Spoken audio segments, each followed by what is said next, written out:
tu vois, à qui s'adressent les évêques, selon vous?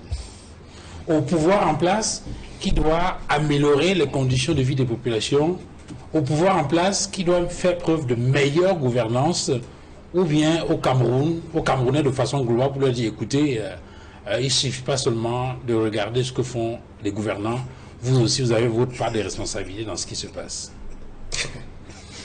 Non, mais les évêques s'adressent à plusieurs personnes.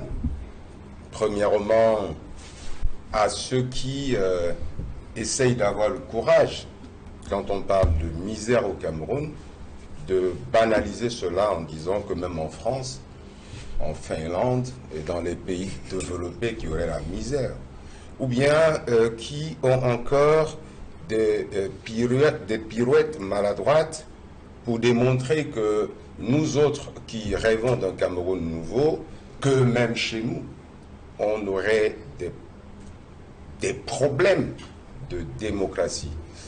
Je crois qu'il s'adresse toujours à ceux-là, parce que je l'ai entendu tout à l'heure, de manière sous-entendue, que c'est M. Biya qui nous permettrait aujourd'hui de parler comme nous parlons.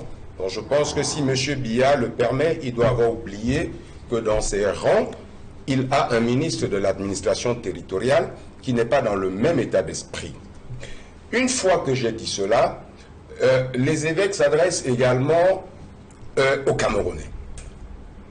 Comme nous, partis d'opposition, notamment le Mouvement pour la Renaissance du Cameroun, à travers son président candidat, le professeur Maurice Kamto, s'est toujours adressé à eux depuis pratiquement 13 ans aujourd'hui qu'il est à la tête de ce parti. Nous disons aux Camerounais, comme les évêques,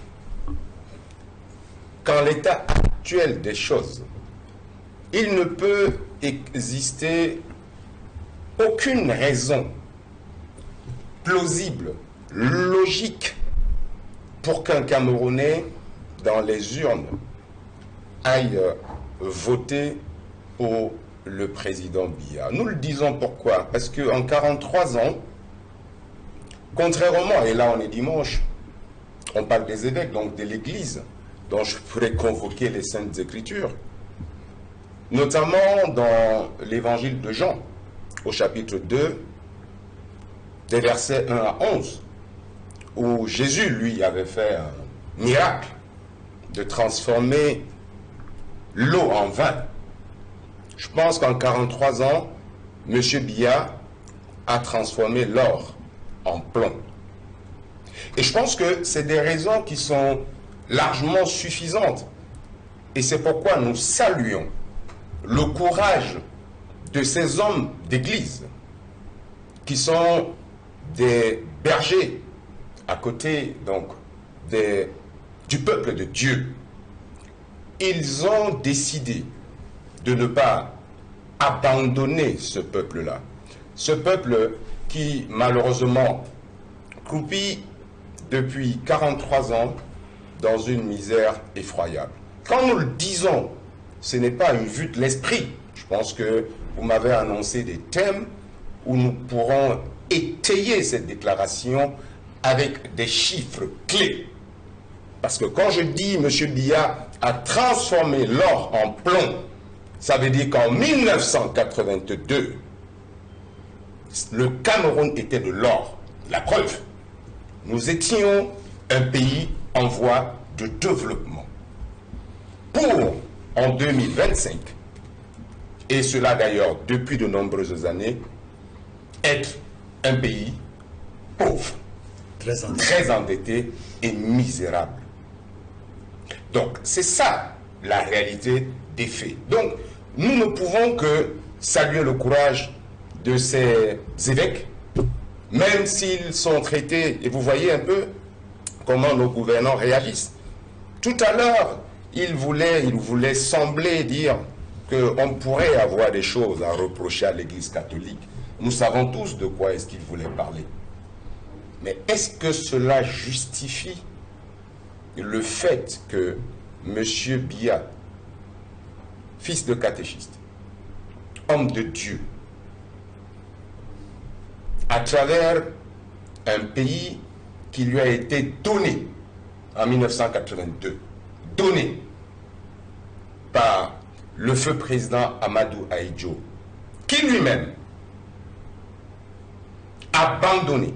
Donc la dépouille est abandonnée aujourd'hui au Sénégal. Monsieur Biya pense vraiment, nous sommes bantous, qu'il peut bâtir quel pays avec une malédiction pareille.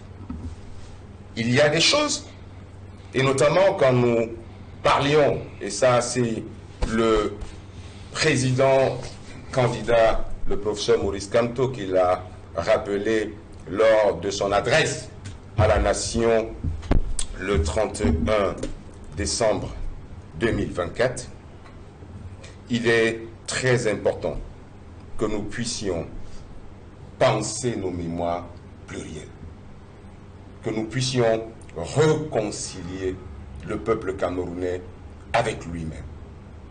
Donc, je parlais tout à l'heure du premier président de la République, je parlerai de nos héros, martyrs de la lutte contre les indépendances. Donc, quand pour les indépendances, je m'en excuse.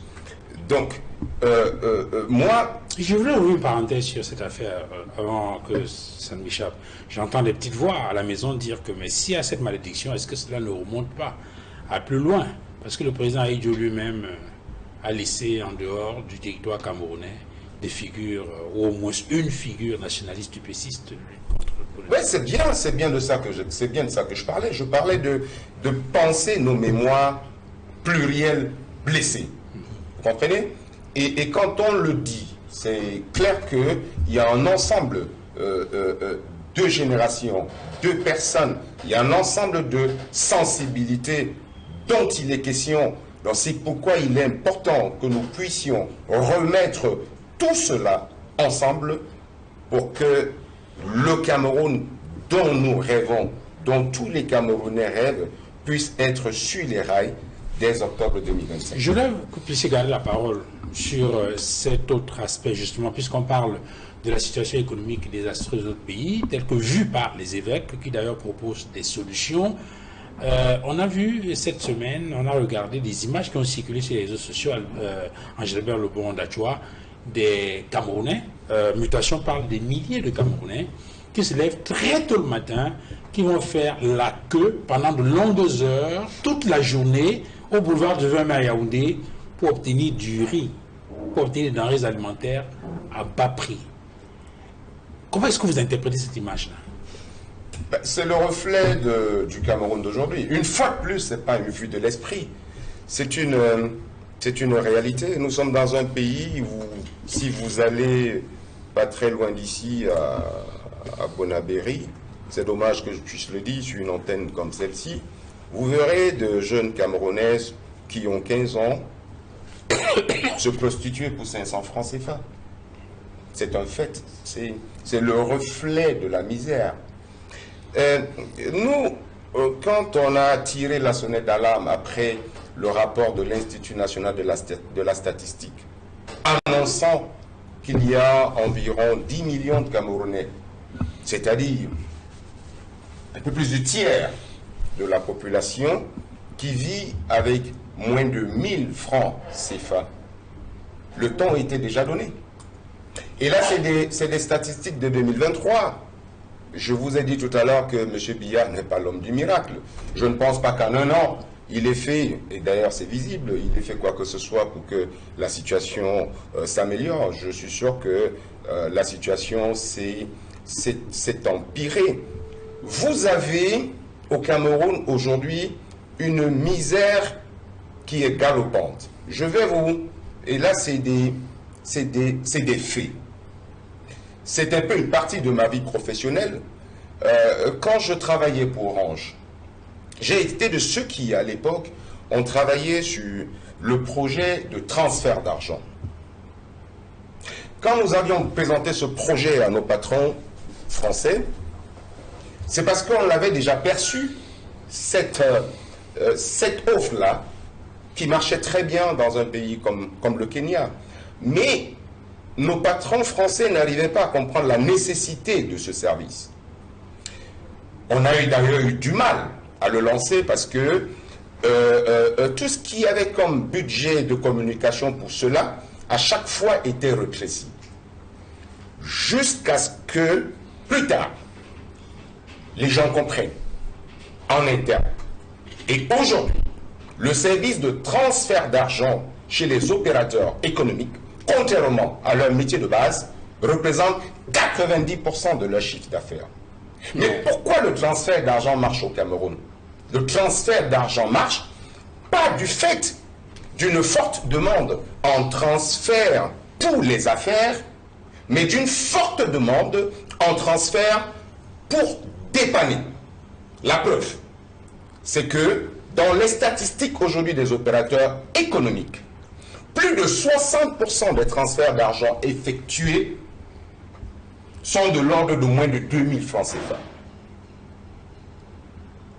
C'est-à-dire que quoi? C'est-à-dire qu'il y a des Camerounais qui sont prêts à vous harceler du matin au soir pour un petit dépannage, des dépannages de survie. Ce type de modèle économique ne peut marcher et fonctionner que dans un pays pauvre et misérable. C'est le cas du Cameroun aujourd'hui. Et à travers cette offre, et à travers, je vais dire, ce produit, les opérateurs téléphoniques aujourd'hui se portent très bien parce que la niche est là, la niche de la misère.